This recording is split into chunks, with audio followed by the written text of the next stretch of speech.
Siéntate aquí, tómate un sorbo de té para calentar el estómago. Esta noche, el viento en este parque de los lirios silba entre las hojas de una manera espantosa, no lo notas pero bueno, tú eres un desconocido, y encima vienes con curiosidad preguntando por este parque, ¿verdad? No te dejes engañar por esa apariencia silenciosa y desierta. Este lugar, tiene alma. Yo he pasado incontables noches sentado aquí, escuchando al dueño del puesto de bebidas de la entrada secundaria contar sus historias. Él vende aquí desde que el parque no era más que un terreno baldío. Sabe muy bien qué se esconde detrás de aquellas filas de árboles. Según él, en medio de este Madrid bullicioso, el Parque de los Lirios no es solo un sitio para pasear y tomar el fresco. Es una tierra maldita, un refugio para vidas olvidadas, para almas que murieron injustamente y a las que ni siquiera los dioses alcanzaron a mirar. Hay en total 12 historias, 12 noches de terror que él presenció o escuchó contar a otros entre temblores.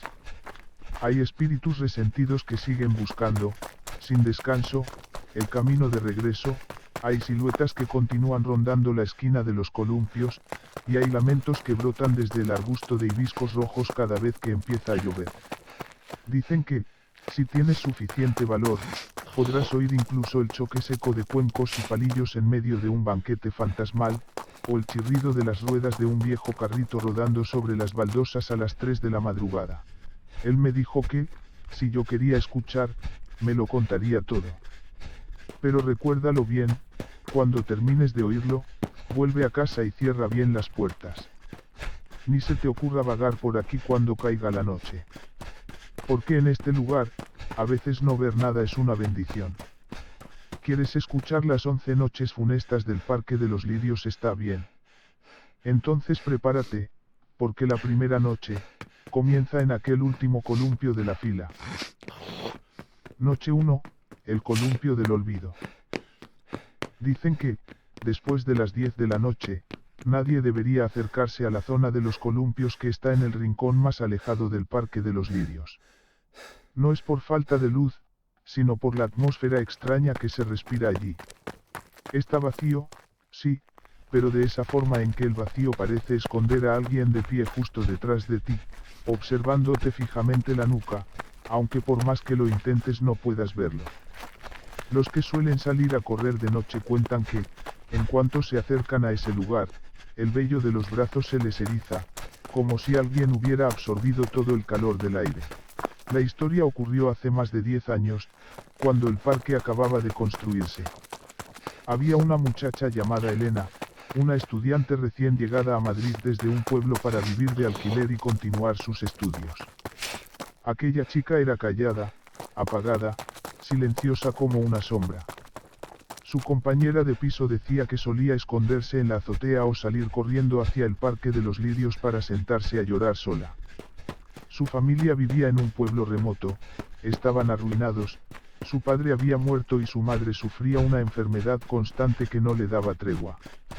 Elena estudiaba y, al mismo tiempo, vendía billetes de lotería. La presión del dinero pesaba tanto sobre sus pequeños hombros que siempre parecía estar a punto de derrumbarse. Aquella noche de julio, bajo una lluvia persistente que no dejaba de caer, Elena salió en silencio de la habitación que alquilaba. Nadie supo a dónde fue. Solo recordaron que llevaba un vestido blanco viejo, un impermeable delgado y el cabello pegado al rostro pálido y demacrado. A la mañana siguiente, la encontraron ahorcada en el último columpio de la fila. Su larga melena caía hacia abajo, cubriéndole por completo la cara, mientras sus piernas blanquecinas se balanceaban, una y otra vez, al ritmo del viento que se colaba entre las copas de los árboles. Aquella muerte cayó en el olvido con demasiada rapidez, pero desde entonces aquel asiento de hierro jamás volvió a quedarse quieto. Dicen que, cuando cae la noche, aunque el aire esté inmóvil como una tumba, el columpio empieza a mecerse solo, dejando escapar un sonido de ñic, ñaak, ñic, ñaak, que pone la piel de gallina. Hasta que, en una ocasión, una joven madre llamada Lucía llevó a su pequeña hija, Sofía, al parque para jugar. Sofía era inquieta, traviesa, y al ver que el último columpio de la fila se movía, soltó un grito de alegría y corrió a sentarse en él. Aquel día el cielo estaba sombrío, cubierto de nubes grises y pesadas. Al principio, Lucía se quedó sentada en un banco cercano mirando el teléfono, pero luego empezó a notar algo extraño. El columpio se balanceaba cada vez más alto, cada vez con más fuerza, aunque la niña no movía los pies para impulsarse. El viento comenzó a silbar, el chirrido del columpio se alargó como un gemido, y la risa infantil de pronto se deformó hasta convertirse en un llanto ahogado. Lucía, aterrada, corrió hacia ella. Pero lo extraño fue que corrió y corrió, y aún así la distancia entre ella y el columpio parecía no acortarse jamás. Era como si aquel sendero de baldosas se estuviera estirando hasta el infinito. Pasó un buen rato antes de que por fin lograra llegar. En cuanto puso la mano sobre el hombro de Sofía, Lucía tuvo que apartarla de golpe por el frío insoportable. Lo que su mano tocó no fue la piel tibia de su hija, sino algo helado, tan frío como una roca. «Sofía, vámonos a casa, hija», llamó Lucía, con la voz temblorosa. La pequeña Sofía giró la cabeza. Y, ¿sabes una cosa? Ese preciso instante sigue persiguiendo a Lucía hasta el día de hoy. Una larga cabellera enmarañada le cubría toda la cara, pero detrás de aquel pelo. Dios mío, ¿sabes que vio Lucía? No había ojos, no había nariz, tampoco había boca. Solo un agujero negro, profundo, insondable, frío hasta lo más hondo del alma. Aquello no era un rostro humano, sino un abismo de desesperación. La niña la miraba, pero esa mirada no nacía de unos ojos, sino de aquella terrible oquedad. Entonces habló, con una voz que parecía venir desde las entrañas de la tierra. «Mamá, ella me dijo que no vuelva. Tiene mucho frío. Dice que tengo que quedarme con ella». Durante los días siguientes, Sofía estuvo consumida por una fiebre interminable, murmurando en sueños frases extrañas y sin sentido. Desde entonces, nadie de los alrededores se atreve a acercarse a ese columpio.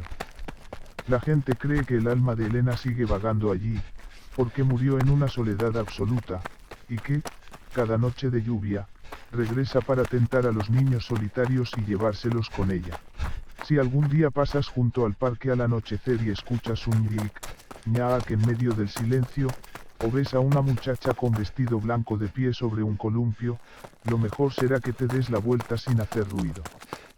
No mires. No respondas. Hay llamados que llegan con el viento y que es mejor ignorar. No dejes que la soledad de los muertos te arrastre hacia esa oscuridad. Noche 2, el seto de hibiscus. Si vives el tiempo suficiente por los alrededores del Parque de los Lirios, terminarás dándote cuenta de lo extraña que es esa hilera de hibiscos junto al viejo muro, la que va desde la entrada secundaria hasta el jardín de girasoles. En verano, las flores se abren de un rojo intenso, encendiendo todo aquel rincón como si el cielo mismo estuviera ardiendo. Por fuera parecen hermosas, sí, llenas de vida. Pero para los repartidores que pasan en moto por allí, o para los ancianos que hacen ejercicio al amanecer, ese lugar es una obsesión silenciosa. Nadie se atreve a mencionarlo en voz alta, por miedo a que, al hablar de ello, la desgracia se le pegue al cuerpo. El dueño del puesto me contó que, hace tiempo, hubo un repartidor, más o menos de tu edad. Una madrugada, después de terminar una entrega de comida, se acercó al parque para descansar un poco. Eran casi las 4 de la mañana. A esa hora, la ciudad seguía sumida en un silencio profundo, y solo se oía el susurro del viento al colarse entre las copas de los árboles de Júpiter. El muchacho se sentó justo en el banco de piedra junto al seto de hibiscos. Dio un sorbo a su café, con el corazón tranquilo, sin esperar nada extraño, cuando de pronto, ¿sabes qué ocurrió? Escuchó un murmullo. «Ayúdame, aquí hace mucho frío, mamá». Aquella voz sonaba tan desolada que parecía subir desde debajo de la tierra, y al mismo tiempo estar justo detrás de su espalda. El repartidor dio un respingo y miró a su alrededor. La calle seguía completamente vacía, sin una sola persona a la vista. Pensó que tal vez estaba medio dormido, pero poco después la voz volvió a escucharse, esta vez más clara, más helada. Ayúdame, aquí está muy oscuro, mamá. El corazón empezó a golpearle el pecho con fuerza, y se le erizó la piel de todo el cuerpo. Estaba a punto de levantarse y salir corriendo cuando vio que el seto de hibisco se agitaba violentamente, aunque no soplaba nada de viento. Entonces, entre las hojas empapadas por la lluvia, apareció una sombra diminuta. Era la figura de una niña, con el cabello enmarañado, la cara manchada de barro y unos ojos perdidos, fijos en él.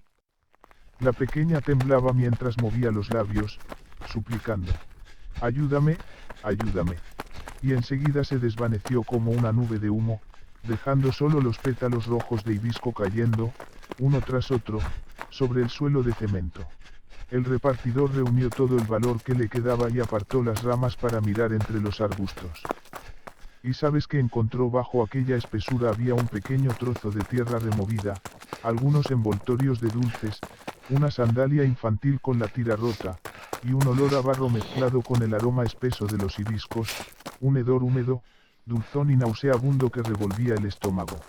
Más tarde, el dueño del puesto me contó que, hacia el año 2007, esa zona todavía estaba muy abandonada. Había una niña, hija de una mujer que recogía chatarra y botellas por la calle. Su madre solía irse a algún lugar y dejarla sola en el parque. Una noche de lluvia torrencial, la niña se quedó dormida junto al seto de hibiscos. Cogió frío y murió sin que nadie se diera cuenta. Cuando la encontraron a la mañana siguiente, ya era demasiado tarde. Desde entonces, cada noche de lluvia fuerte, la gente sigue oyendo llantos y una voz que llama a su madre desde aquella hilera de hibiscos. El dueño del puesto me advirtió que, desde aquel día, quienes salen a hacer ejercicio temprano pasan por allí deprisa, sin girar la cabeza, sin detenerse y, sobre todo, sin responder a ninguna voz, por muy real o cercana que parezca. Dicen que, si alguna vez oyes a una niña llamando desde el seto de hibiscos, lo mejor es juntar las manos, rezar porque su alma encuentre pronto descanso y alejarte cuanto antes. No seas curioso. No mires demasiado tiempo. Porque el dolor y la soledad de esa niña pesan más de lo que imaginas, y pueden arrastrarte al mismo mundo frío en el que ella quedó atrapada.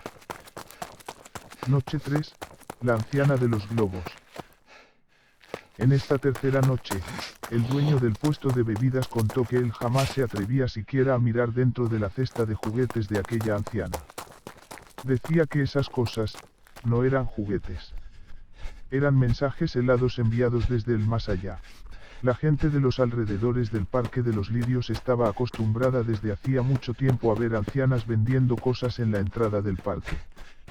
Pero había una en particular cuyo solo nombre hacía estremecer a cualquiera, sobre todo a los niños que alguna vez la habían visto por la noche. Aquella anciana vendía globos y campanas de viento.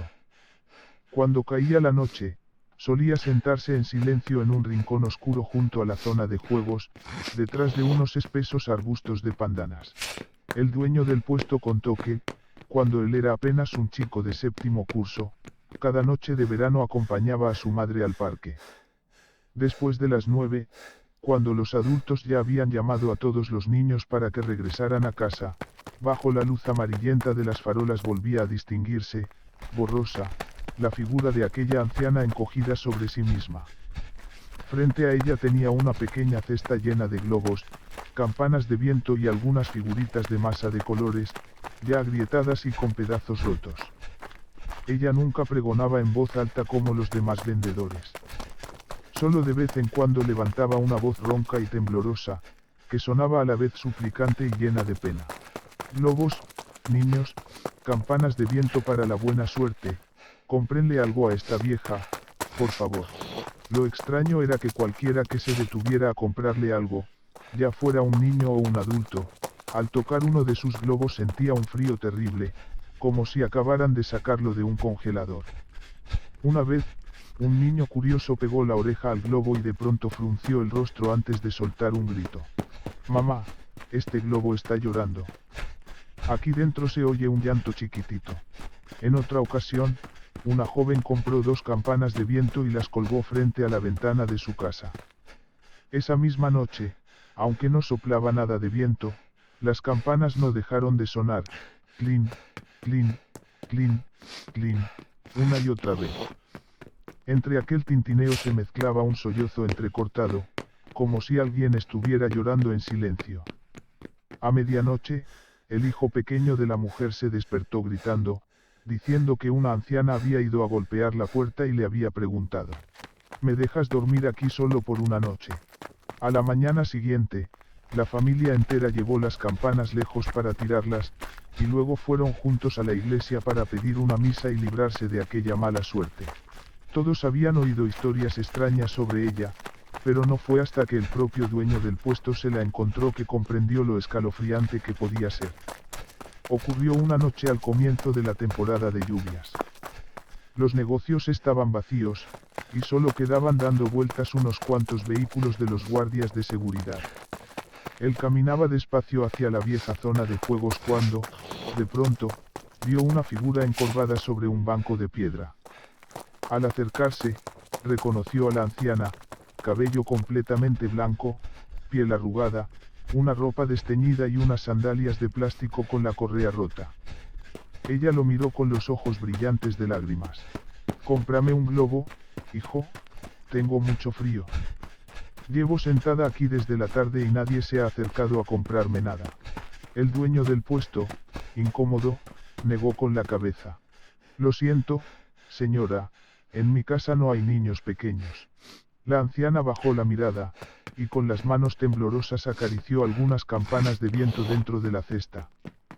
Pero cuando él se dio la vuelta para marcharse, ella levantó la cabeza de golpe y clavó los ojos en él. Sus labios se movieron despacio. «Entonces, ¿me puedes dar algo de comer? Tengo mucha hambre». Él buscó en su cartera y le entregó un billete pequeño. Y en el momento en que su mano rozó la de ella, contó que sintió un frío espantoso. La piel de la anciana estaba helada, pálida, como si ya no quedara una sola gota de sangre en su cuerpo. Justo entonces, una ráfaga de viento cruzó el lugar. Las campanas de viento empezaron a sonar con un estrépito ensordecedor, y los globos que había en la cesta reventaron de repente, liberando un aire tan frío que parecía atravesar los huesos. Junto con aquel estallido, se escucharon llantos de niños saliendo de la nada. El hombre huyó despavorido. Esa noche soñó que estaba perdido en medio del parque. A su alrededor solo resonaban campanas de viento, una y otra vez, mientras la sombra de la anciana lo miraba con una tristeza profunda. «Llévame a casa, aquí hace mucho frío». A la mañana siguiente, su madre le dijo: «Si te encontraste con ella, hijo, eso trae mala suerte». La gente cuenta que esa anciana es el espíritu de una vendedora ambulante que murió aquí de forma miserable hace muchos años. Aquella noche hacía demasiado frío y tenía demasiada hambre. Se quedó sentada, encogida, y se fue sin que nadie se diera cuenta, con todos sus juguetes todavía intactos. Cuando la encontraron por la mañana, ya llevaba tiempo muerta, y ninguno de sus hijos apareció para reclamar el cuerpo. Por eso, la gente del Parque de los Lirios siempre se advierte entre sí: si ven a una anciana sentada en la zona de juegos después de las 9 de la noche, lo mejor es no mirarla demasiado y no detenerse a preguntarle nada. Porque quienes la espantan no se burlan de ella suelen sufrir desgracias, enfermedades o mala suerte, y los niños que compran sus globos vuelven a casa llorando sin parar. Cada vez que el clima se vuelve frío, ella regresa para vender juguetes. Si alguna vez te la encuentras, solo junta las manos, reza para que su alma encuentre descanso pronto y aléjate en silencio lo más rápido que puedas. Noche 4, el ciclista sin sombra.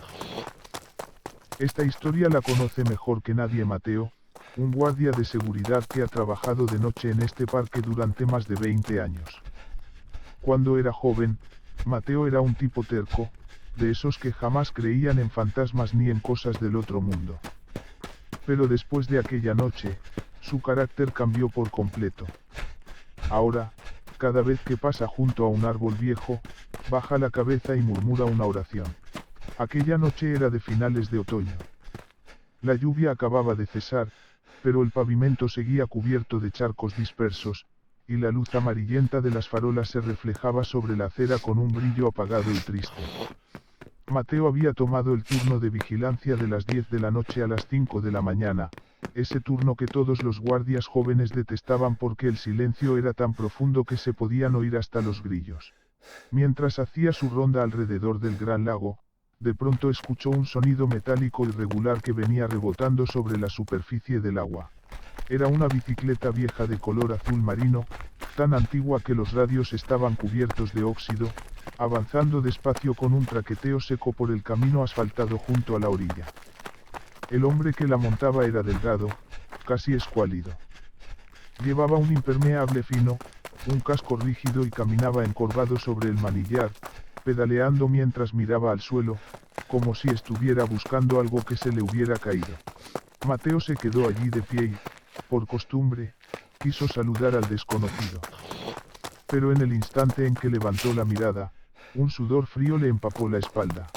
Bajo la luz de las farolas, todo tenía sombra, los árboles, los postes de luz, incluso la bicicleta. Pero aquel hombre, no tenía ninguna. Solo se veía la bicicleta y sus piernas pedaleando de forma constante. Debajo de sus pies no había más que un vacío oscuro, una ausencia imposible. El hombre giró lentamente la cabeza hacia Mateo. Su sonrisa se torció sobre un rostro pálido como la cal, y sus ojos, negros y hundidos, sobresalían de una manera horrible, como los de un pez muerto. Mateo se quedó paralizado. La garganta se le cerró, amarga y seca. Reuniendo todo el valor que le quedaba, dio unos pasos hacia él y preguntó: «Señor, ya es muy tarde. ¿Por qué sigue dando vueltas por aquí?». El hombre lo miró sin parpadear. Su voz era ronca y pastosa, como la de alguien que hubiera pasado demasiado tiempo bajo el agua. «Perdí algo aquí, lo estoy buscando. No puedo volver todavía». Justo en ese momento, sonó a lo lejos el timbre de una bicicleta. Luego, el sonido desapareció. La bicicleta quedó inclinada sobre el camino, con las ruedas girando a toda velocidad, aunque ya no había nadie sujetándola. Mateo echó a correr hacia la caseta de vigilancia. En el camino, se atrevió a mirar hacia atrás, pero el pavimento estaba completamente vacío. No había huellas de ruedas, ni pisadas mojadas, ni rastro de nadie. Todo estaba quieto de una forma espantosa. Después de aquella noche, Mateo tuvo fiebre durante 3 días y 3 noches. En medio del delirio, soñaba que él mismo pedaleaba una y otra vez alrededor del lago, mientras detrás de él una sombra humana lo seguía en silencio, susurrando sin descanso: «Búscalo por mí. Quiero volver a casa». Más tarde supo que, según Don Robin, el guardia más viejo del parque, aquella historia era real. Don Robin contó que, años atrás, había un anciano que vendía billetes de lotería y solía recorrer en bicicleta los alrededores del lago. Una noche de lluvia, unos ladrones lo asaltaron, le robaron todo y lo empujaron al agua. Cuando encontraron su cuerpo, la bicicleta seguía en la orilla, pero él ya se había ido. Desde entonces, muchas noches se ve su figura pedaleando en silencio, buscando el último manojo de billetes de lotería y el camino de regreso a casa. Pero ese camino, nunca llega a ninguna parte. Don Robin también advirtió que, si alguien pasa por allí y siente compasión, no debe reírse ni hablar en voz alta, porque el viejo podría arrastrarlo hacia el extravío y entonces tal vez ya no encuentre el camino de vuelta. Dicen que, si alguien tiene buen corazón y ve su sombra pedaleando, debe detenerse un momento y rezar en voz baja. Si todavía le queda algo pendiente, que su alma pueda encontrar pronto el descanso. ¿Quién sabe? Tal vez, algún día, ese espíritu consiga por fin hallar el camino a casa. Una vida se apagó, pero quedó atada a una deuda del mundo, pedaleando sin descanso dentro de aquella oscuridad. Noche 5, la niña del pijama. La historia de esta quinta noche no es una simple historia de fantasmas para asustar a la gente. Es una historia sobre la indiferencia.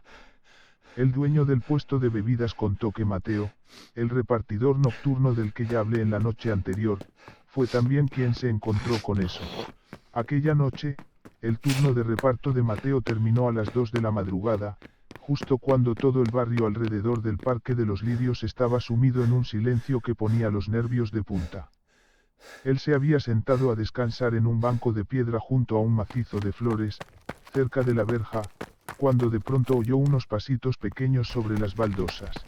Eran pasos muy suaves, regulares, casi tímidos. Mateo levantó la cabeza y miró a su alrededor. Solo vio la luz amarillenta de las farolas cayendo sobre las copas de los árboles. El césped se extendía oscuro y profundo, sin una sola silueta humana. Entonces, una vocecita infantil sonó justo junto a su oído. «Señor, ¿puede indicarme cómo volver a casa? Me he perdido de mi mamá». Mateo se volvió de golpe. A unos metros de él había una niña de unos 8 años, vestida con un pijama blanco estampado con conejitos rosas, ya gastado por el uso. Iba descalza, con los pies manchados de polvo y tierra. Sus ojos brillaban en la oscuridad con una desesperación tan profunda que encogía el corazón. Él le preguntó: «¿Dónde está tu casa? ¿Por qué andas sola a estas horas?».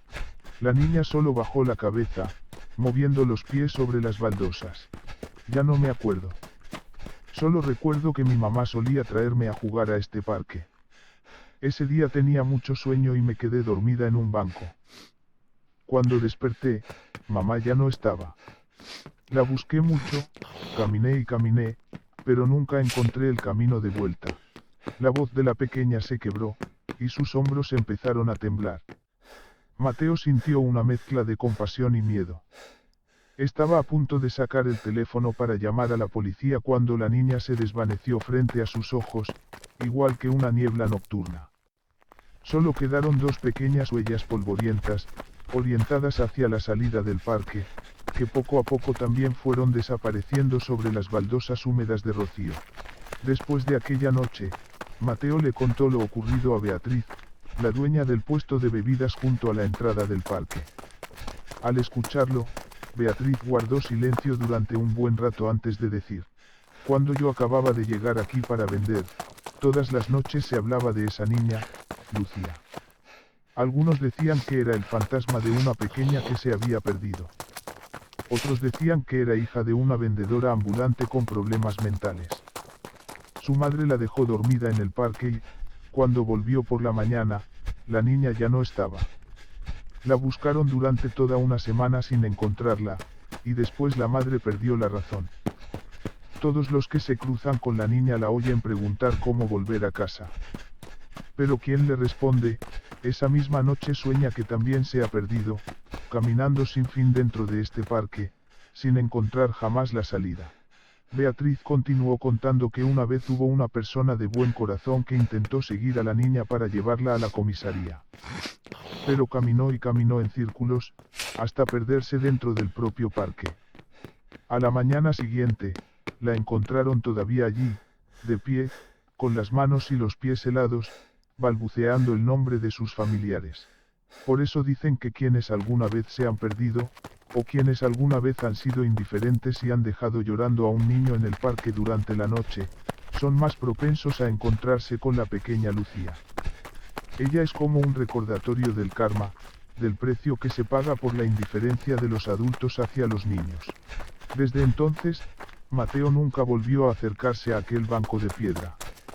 Cada vez que pasa en su moto por allí a altas horas de la noche, si escucha unos pasitos pequeños o la voz de una niña diciendo: «Señor», se queda en silencio, junta las manos, reza para que el alma de la pequeña encuentre pronto descanso y acelera sin mirar atrás.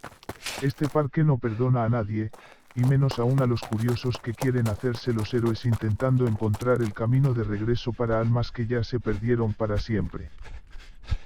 Noche 6, el banquete de Año Nuevo. La noche de fin de año en el Parque de los Lirios siempre tiene un aire completamente distinto. Mientras la ciudad, allá afuera, resplandece con fuegos artificiales, Aquí dentro todo se cubre de niebla y humedad, con un frío tan hondo que uno siente como si estuviera de pie en medio de un cementerio. Aquel año, había un joven llamado Alejandro. Era la primera vez que vivía por su cuenta, había alquilado una habitación cerca de allí y decidió pasar solo la Nochevieja en Madrid. La noche del 31, las calles estaban desiertas y el ambiente le resultaba tristísimo, así que Alejandro entró en el parque para ver los fuegos artificiales desde lejos. Escogió un trozo de césped cerca de la zona de barbacoas, donde durante el día la gente solía reunirse para comer, beber y reír a carcajadas. Pero a esa hora, las mesas de piedra estaban heladas, había latas de cerveza vacías tiradas por el suelo y no quedaba ni un alma a la vista. Sin embargo, no habían pasado ni 10 minutos cuando Alejandro empezó a oír un sonido extraño. Era el golpeteo seco de unos palillos chocando contra cuencos, clac, clac, de forma regular, como si alguien estuviera celebrando un banquete justo en la mesa de al lado. Al principio pensó que serían algunos vagabundos reunidos allí, pero al mirar hacia ese rincón solo vio varias mesas de piedra cubiertas de hojas secas, brillando bajo la luz amarillenta de las farolas. El sonido seguía escuchándose, a veces lento, a veces más rápido, mezclado con murmullos lejanos, risas apagadas, tragos largos de licor y, de vez en cuando, incluso con el olor penetrante de carne asada quemándose y el hedor agrio de cerveza vieja. Lleno de curiosidad, Alejandro se levantó y se acercó a la mesa contigua. Era la mesa de piedra más grande de toda la zona.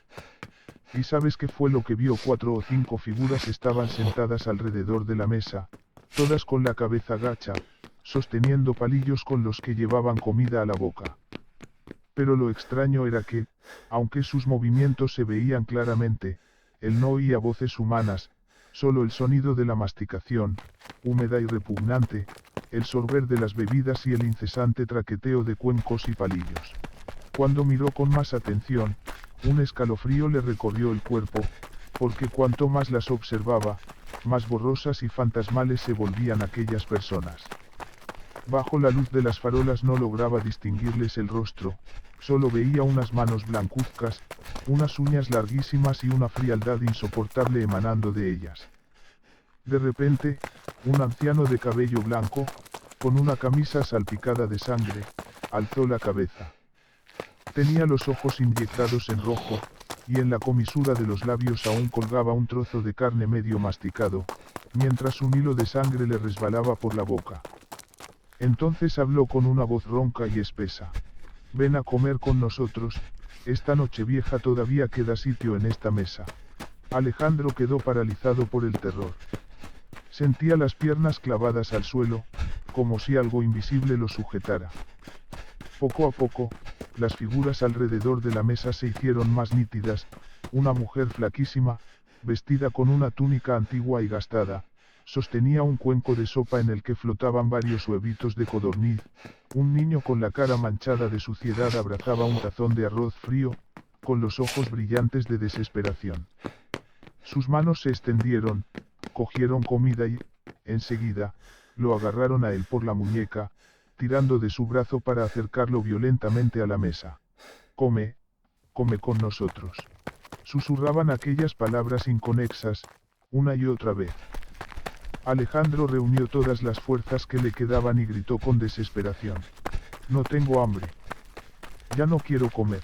De pronto, todos los sonidos se apagaron. El aire se volvió helado. Alejandro abrió los ojos y todo había desaparecido. Frente a él no había más que la mesa de piedra vacía, algunas latas de cerveza desparramadas y varios cuencos de porcelana agrietados y rotos. Sobre la superficie de la mesa destacaba una huella de mano, roja como la sangre, marcada sobre la piedra. Alejandro echó a correr sin mirar atrás. Incluso cuando llegó a casa, seguía oliendo la carne quemada y oyendo el eco de los cuencos y los palillos resonando dentro de su cabeza. El dueño del puesto de bebidas decía, no fue solo ese muchacho. En esta zona, muchas personas han visto lo mismo en la noche de fin de año. Son las almas en pena de quienes murieron de hambre, de frío o en accidentes ocurridos durante las borracheras. Cada víspera de Año Nuevo regresan, se sientan alrededor de su antigua mesa y esperan que alguien los recuerde, que alguien les ofrezca un cuenco de arroz nuevo. Eso es lo que cuenta la gente. Así que, si alguna vez pasas por el parque en la última noche del año y ves sombras inclinadas alrededor de una mesa, recuerda esto: hay comidas que nunca llegaron a ser completas, y hay almas que permanecen hambrientas y heladas para siempre, deseando solamente que alguien las recuerde, aunque sea una sola vez. Noche 7, el árbol de jazmín. El dueño del puesto comenzó a contar lentamente. En este parque de los lirios hay un árbol de jazmín blanco que tiene más de 30 años. Durante el día, el árbol luce verde y frondoso, con una copa amplia que da sombra a los niños mientras juegan. Pero cuando cae la noche, sobre todo en las noches sin luna, ese árbol parece transformarse en una entidad completamente distinta. Mateo, el repartidor del que ya te hablé, después de aquella noche en que se encontró con la pequeña Lucía junto al seto de hibiscos, todavía no había aprendido la lección. Una noche de lluvia intensa, a finales de año, mientras hacía su ronda nocturna, vio que la base del árbol de jazmín resplandecía con una luz blanca y extraña. Al acercarse, el corazón casi se le detuvo. El árbol estaba cubierto de flores blancas, tan densas que parecía como si alguien hubiera arrojado polvo blanco sobre cada una de sus ramas. Pero su aroma, no era una fragancia suave ni agradable. Era un olor dulzón hasta resultar sofocante, mezclado con el hedor turbio y metálico del agua estancada. De repente, se oyó a lo lejos el movimiento del agua, acompañado por el llanto ahogado de una mujer. ¿Por qué nadie me busca? ¿Por qué nadie me recuerda? Desde el pequeño lago, una figura blanca empezó a deslizarse lentamente hacia él. Era una mujer joven, con el cabello largo cayéndole sobre los hombros, el rostro pálido y verdoso, y los ojos hinchados de tanto llorar. En sus brazos apretaba contra el pecho a una niña pequeña, o, para ser más exactos, una forma borrosa y débil que aparecía y desaparecía por momentos. La mujer se sentó en el suelo, junto al tronco del jazmín, acomodó a la niña contra su regazo y comenzó a cantarle una nana en voz baja, mientras sus lágrimas caían una tras otra sobre los frágiles pétalos blancos. Mateo se quedó inmóvil. Los ojos de la madre y la hija se clavaron en él, dos pozos negros, hondos y sin fondo. Entonces, la niña habló de pronto. Señor, váyase, ya casi amanece. A la mañana siguiente, al preguntarle a Beatriz, la dueña del puesto de bebidas, ella suspiró y le contó una historia triste. Tiempo atrás, en ese mismo parque, había una mujer llamada Isabella que trabajaba como empleada y vivía a la deriva con su pequeña hija, después de que su marido la abandonara y desapareciera para siempre. Isabella solía ir al lago a lavar la ropa y luego se sentaba a llorar en silencio bajo aquel árbol de jazmín. Una noche de lluvia torrencial, madre e hija no tuvieron ningún techo bajo el que refugiarse y fueron alcanzadas por un rayo. A la mañana siguiente, encontraron sus cuerpos abrazados con fuerza, con el cabello y los vestidos cubiertos de pétalos de jazmín caídos. La gente de los alrededores, conmovida por su desgracia, colocó una lápida simbólica bajo el árbol para consolar sus almas. Desde entonces, cada noche sin luna, el jazmín florece de blanco como una señal. Beatriz también advirtió. Aquí todos respetan esa regla. Nadie se atreve a arrancar flores de jazmín blanco por la noche. Hubo una vez un forastero que pisó sin querer los pétalos caídos y, al volver a casa, cayó enfermo con fiebre. En medio del delirio veía a una mujer de cabello largo de pie frente a su ventana, vigilando cada una de sus respiraciones. Algunos incluso han visto aparecer a la madre y a la hija para reclamar las flores arrancadas, mientras el llanto de la niña resuena sin descanso dentro de la habitación. Eso es lo que cuenta la gente. Ya sea entre los vivos o entre los muertos, el dolor de haber sido abandonado siempre deja una huella. Esas flores blancas de jazmín, en realidad, son la encarnación de unas lágrimas que jamás han terminado de secarse. Si alguna vez pasas junto a esa zona de juegos y percibes en el viento frío un aroma de jazmín extrañamente dulce, lo mejor será que reces en silencio para que esas dos almas encuentren pronto descanso y te alejes deprisa. No cometas la necedad de arrancar una rama para llevártela a casa, porque su resentimiento podría seguir tus pasos hasta meterse dentro de tus sueños. Noche 8. Los gatos de la sombra. La manada de gatos negros que vigila el viejo Banyan. Justo en medio del parque de los lirios, apartado de los parterres de flores coloridas, hay un viejo Banyan que extiende su sombra inmensa y cubre por completo un rincón del sendero. Durante el día, es el lugar donde los ancianos juegan al ajedrez y los niños se esconden mientras juegan. Pero cuando cae la noche, ese árbol queda ligado a rumores espeluznantes, sobre todo a la historia de una manada de gatos negros que guarda en silencio algo enterrado bajo sus raíces. Don Telmo, el barrendero que lleva décadas limpiando este lugar, cuenta que entre las 2 y las 3 de la madrugada nadie debería pasar por allí.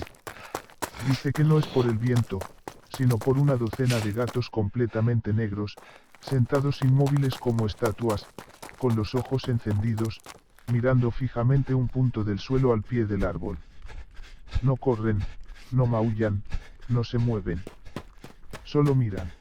Una vez, Mateo, ese repartidor del que te he hablado, llevado por la curiosidad, decidió atajar a propósito por allí pasadas las 2 de la mañana.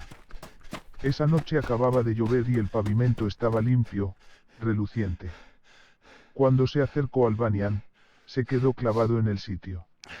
Había casi 20 gatos negros, con los ojos verdes brillando como fuegos fatuos, sentados en un círculo perfecto, en un silencio absoluto. En medio de ese círculo había 3 varillas de incienso consumiéndose, clavadas de forma torcida en la tierra, y varios montículos de tierra fresca, como si alguien hubiera escarbado allí hacía muy poco. A Mateo se le heló la espalda y el corazón empezó a golpearle con fuerza en el pecho.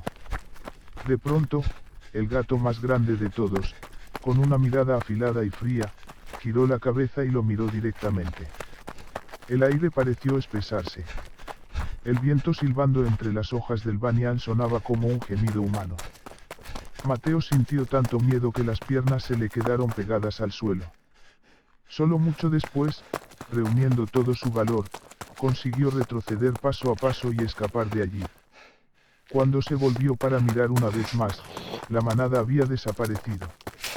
Solo quedaban las 3 varillas de incienso clavadas en diagonal y un viejo peine oxidado tirado sobre una raíz que sobresalía de la tierra. Don Daniel, el vendedor de lotería de toda la vida, asegura que en tiempos pasados aquella zona fue un pequeño camposanto, donde enterraban a los desdichados de la época de los disturbios, gente sin familia y sin nadie que les encendiera siquiera una varilla de incienso. Esos gatos negros, según dicen, son los guardianes. Corre el rumor de que quien se atreva a molestarlos, pise su sombra o intente sacarles fotos o grabarlos, vuelve a casa poseído por un espíritu, delirando, con la espalda llena de arañazos como si una bestia salvaje lo hubiera desgarrado. El propio Don Telmo, el barrendero, cuenta que una vez pisó sin querer la sombra de uno de esos gatos. Esa noche soñó que la manada lo rodeaba y lo desgarraba con sus garras. Cuando despertó, tenía la ropa manchada y la nuca hinchada, como si alguien le hubiera clavado un zarpazo brutal. Eso es lo que cuenta la gente, que ciertas almas en pena quedan bajo la custodia de los gatos, y solo cuando llega su hora y su destino se cumplen pueden encontrar el descanso. Si alguna noche pasas por allí y ves al pie del Banyan a una manada de gatos negros sentados en silencio, lo mejor es que tomes otro camino. No seas curioso. No pongas a prueba tu suerte. Porque a veces, lo que crees estar viendo no es la sombra de un animal, sino el espíritu de quienes han sido olvidados en esta ciudad durante tantos años. Oye, no me mires así. Ya te lo dije, en este parque de los lirios, cuanto más profunda se vuelve la noche, más fácil es encontrarse con aquello que de día la gente se empeña en olvidar.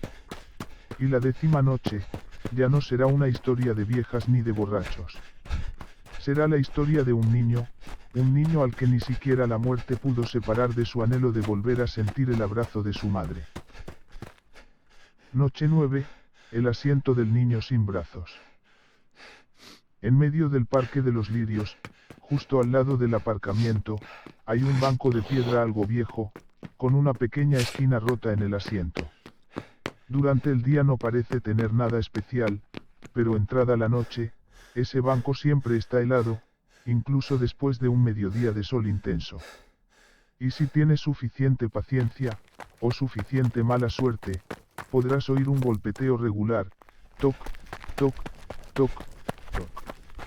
No es el sonido de una piedra golpeando contra otra, sino el de alguien dando pequeños golpes con el codo sobre el borde del banco.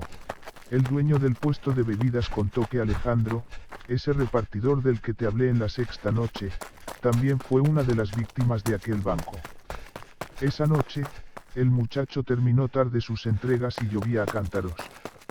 Alrededor de la 1 de la madrugada, cuando la lluvia por fin cesó, entró en el parque para sentarse un rato y aliviar la sensación de encierro de su habitación alquilada, tan estrecha y sofocante. Sin sospechar nada, eligió precisamente ese banco de piedra. Mientras estaba sentado mirando el teléfono, de pronto oyó un sonido muy leve al otro extremo del banco, toc, toc, toc, toc. Se inclinó para recoger unas piedrecitas, pensando que alguien las habría tirado allí, pero entonces se quedó helado al darse cuenta de que, en el otro extremo del asiento, había un niño de unos 7 u 8 años. Llevaba una camiseta descolorida, tenía el rostro pálido y unos ojos llenos de una tristeza insondable. Pero lo más espantoso, ¿sabes qué era? Sus dos brazos, terminaban de golpe a la altura de los hombros. No tenían ni una sola mano con la que aferrarse a la vida. El niño no miraba a Alejandro.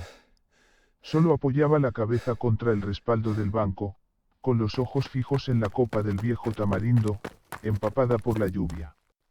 Luego se volvió hacia él, y sus ojos, tristes como dos pozos profundos, se clavaron en el repartidor. Con una voz apenas audible, susurró: «Señor, ¿ha visto a mi mamá? Llevo mucho tiempo esperándola». Alejandro se quedó petrificado. Empezó a temblar sin control y salió corriendo hacia su casa sin mirar atrás. A la mañana siguiente, Beatriz, la dueña del puesto de bebidas, suspiró y le contó la historia. Antes, aquí vivían una madre y su hijo recogiendo chatarra bajo ese tamarindo. El niño había nacido sin brazos. Una tarde de lluvia fuerte, su madre lo dejó sentado en ese banco para que la esperara mientras iba a recoger cosas por los alrededores. Pero nadie imaginó que el agua subiría tan deprisa. El pequeño resbaló y cayó. No tenía brazos para agarrarse a nada, y se hundió en un charco profundo. Cuando lo encontraron, ya estaba rígido de frío. Sus ojos seguían mirando hacia la entrada, como si aún esperara que su madre volviera a buscarlo. La gente de los alrededores sintió tanta lástima que durante un tiempo colocaron allí un pequeño altar, pero más tarde lo retiraron durante unas obras de limpieza. Desde entonces, cada noche de lluvia, cualquiera que se sienta en ese banco escucha piedrecitas rodando y el llanto de un niño. Algunos incluso han visto la silueta de un pequeño sin brazos, sentado con la espalda apoyada en el banco, mirando al cielo, esperando a una madre que nunca regresa. El dueño del puesto advirtió: «Si por casualidad ves a ese niño sin brazos sentado allí, no salgas corriendo. Da pena. Reza para que su alma pueda descansar, o déjale una piedrecita, un paquete de galletas sobre el banco, para que su espíritu encuentre algo de consuelo. Pero no seas tonto y no intentes ponerlo a prueba». Dicen que quien ve su sombra y aún así se burla de él o lo provoca, al volver a casa sufre parálisis del sueño, delira durante la noche y al despertar encuentra en la nuca un moretón oscuro, como si alguien lo hubiera agarrado con fuerza. Noche 10. El carro maldito.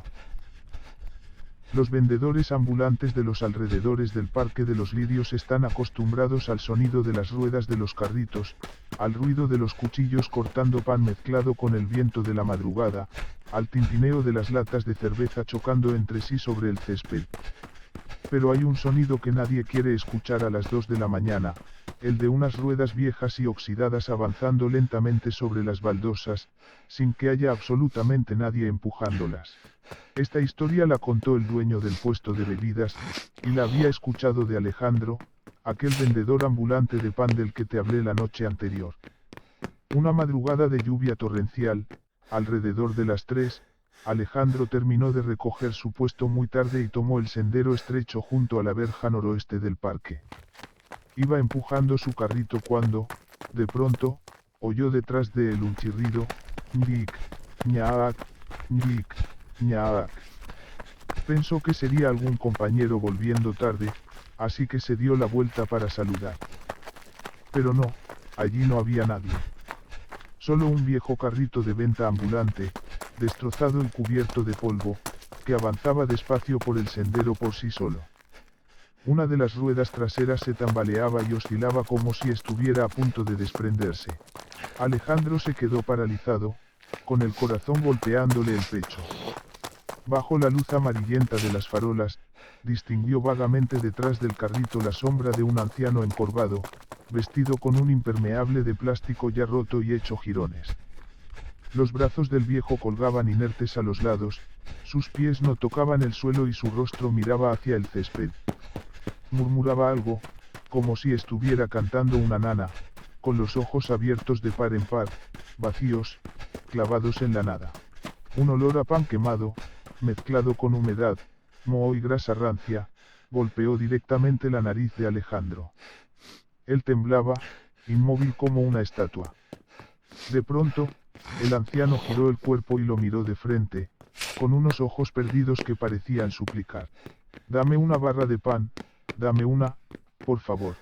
Aquella voz era diminuta, lejana, como si viniera desde el fondo de un pozo profundo. Alejandro, temblando, abrió su carrito, sacó una barra de pan y la dejó sobre la parte delantera del carrito del anciano. En cuanto la colocó allí, la sombra del viejo se desvaneció como humo. El carrito también quedó inmóvil para siempre bajo un árbol, como si jamás se hubiera movido. A la mañana siguiente, Alejandro le contó lo ocurrido a Manuel, el hombre que vendía café en la entrada del parque. Manuel suspiró, con los ojos llenos de tristeza. Hace años había un anciano que vendía pan aquí. Su mujer y sus hijos lo habían abandonado, y él sobrevivía gracias a ese carrito. Una noche fría y lluviosa, no logró vender nada. Se sentó encogido junto al carro y murió sin que nadie se diera cuenta.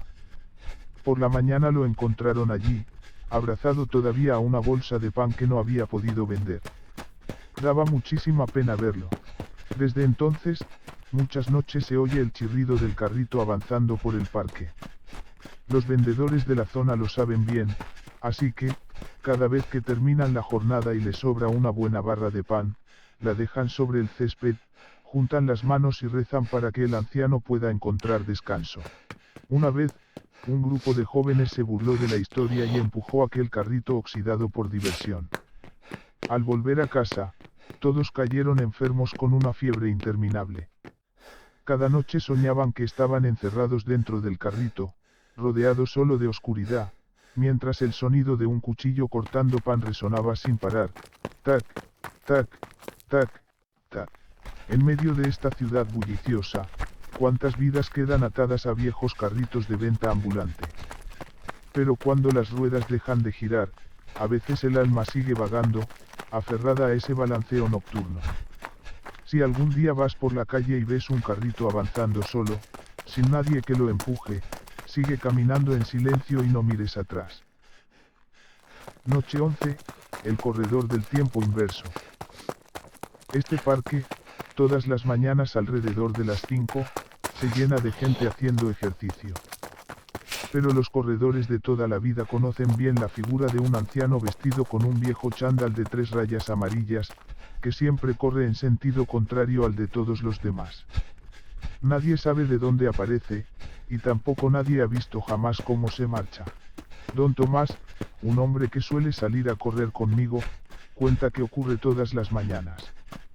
Hacia las 5, siempre se ve a ese anciano. Con la cabeza baja y los pasos constantes, corre en silencio contra la corriente de la gente. La ropa que lleva está vieja, desgastada y rasgada, sus zapatillas de lona tienen los talones completamente gastados, y su rostro es pálido, con una mirada perdida, como si estuviera corriendo dentro de otro mundo. Una mañana decidí seguirlo. Cuanto más intentaba alcanzarlo, más despacio parecía correr él, aunque su ritmo seguía siendo siempre el mismo, regular, inalterable. Tomé un atajo, rodeé el sendero y me coloqué al principio del camino para interceptarlo y hablarle. Señor, ¿por qué no corre en la misma dirección que los demás? El anciano no se volvió. Solo soltó un suspiro, y su voz sonó amarga, ahogada. Corro, para volver a casa. Ya casi está anocheciendo. Piénsalo bien.